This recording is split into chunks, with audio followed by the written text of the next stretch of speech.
Production planning is a key part of the role of a foreman.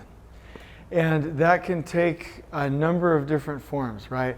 You can use heavy job, you can use paper trackers, Excel sheets, you can use visual targets, you can track your production in a number of different systems. But the bottom line is, and I really, really like this, so maybe write it down or repeat it or repeat it to yourself a number of times, however you want to do it. But you have to see, as a foreman, what winning looks like daily. You have to see what winning looks like daily. And then there's a neat little phrase that I stole from a book, a really neat, lean book, and I know the authors, and it's called Own the Gap. We need to own the gap between where we are and our production targets. That means that should fuel the desire and the creation of a continuous improvement system and to constantly improve everything that we're doing. So how do we do that? Well, I will say that there's a system. First and foremost, there's a meeting system. If on your project you don't have this, I would say work in any step, any way, any method with any influence that you have to get this done. But here's my preferred system. I'll do day 1, 2, and 3. Okay, day 1. In the afternoon, you make a plan with the superintendent for the next day, and you identify your production targets. The next morning, you communicate and collaborate and connect with your workers. You stay with them throughout the day and then check in after lunch, your after lunch check-in, to work with them to achieve their production and train them and coach them. And then when you hit that foreman huddle again, you plan the next day and you reflect. Where did we win? Where did we not win? And you work as a collaborative team to solve problems that will increase production. And then you plan the next day, you set your production targets, and the cycle repeats over and over. So let me just bring your mind back to something that I think is really important. If you're coaching little Johnny's football game, and I don't watch a lot of sports, so just bear with me on that, but which one of you, if you really cared about your kid's football game, and some people, like I used to live in Texas, like if you're in Texas, like that's like the state religion, like that is like it, like you live, eat, breathe, die football, you know what I mean? Especially high school football, right? Let's pretend like you're in Texas watching a high school football game. Would you, as a coach, tell your players like 3 or 4 weeks ahead of time, hey, these are the plays, and then only meet with them for like one meeting that week ahead of the game and be like, yeah, that's the plan, I'm good.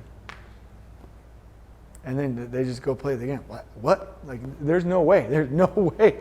Like, coaches in Texas, like, and I'm not competing with other states. I'm just saying, they crazy. Like, they fanatical about this football thing.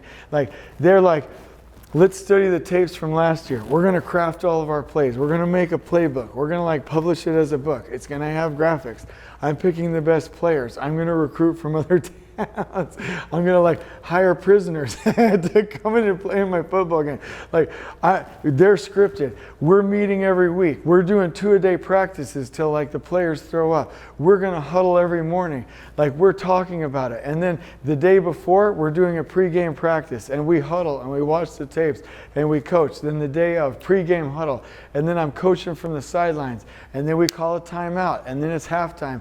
And then we're not done with this until the end of the game. And actually, even then, you're not done.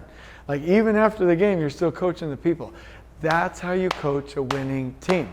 And in construction, we do it the not good way. I'd use different words if I wasn't on camera. We tell people once, and then the week before, yeah, go do this. That's not going to work. If you wouldn't coach Johnny's football game that way or his football team that way, why do we run multi-million-dollar construction projects that way? It doesn't make any sense. We have to scale communication all the way from where it originates from the first planners all the way to the key positions of workers in the most effective way. And communication, we've all played that telephone game where we get like 15 people and it's like, hey, repeat that, and by the time it gets all the way down to the end, like nobody has any idea what was said. That happens on construction projects. We have to get better and better and better and better and better at communicating these things so that Workers know what winning looks like. We should be able to see as a group, know as a group, and act as a group. So however you track that, you should have a plan and prepare that plan and communicate that effectively the next day. Now the key to this is, don't get so worried about the codes. Get really worried about the flow. And you really increase trade flow, meaning your pipe crew and your grading crew and your backfill crew, when they're going the same speed, hear me on this, when they're going the same speed at the same distance apart on a rhythm. So when you're tracking your production, you're like, we're going to get 400 feet of pipe. You don't push them. Hey, go, go, go. We got to get 400 linear feet. That's just going to cause chaos. Remember, variation increases, the duration increases. You need to create stability. If we can stabilize, we can optimize. Write this down, please. We first stabilize and then we optimize. That's how the system works.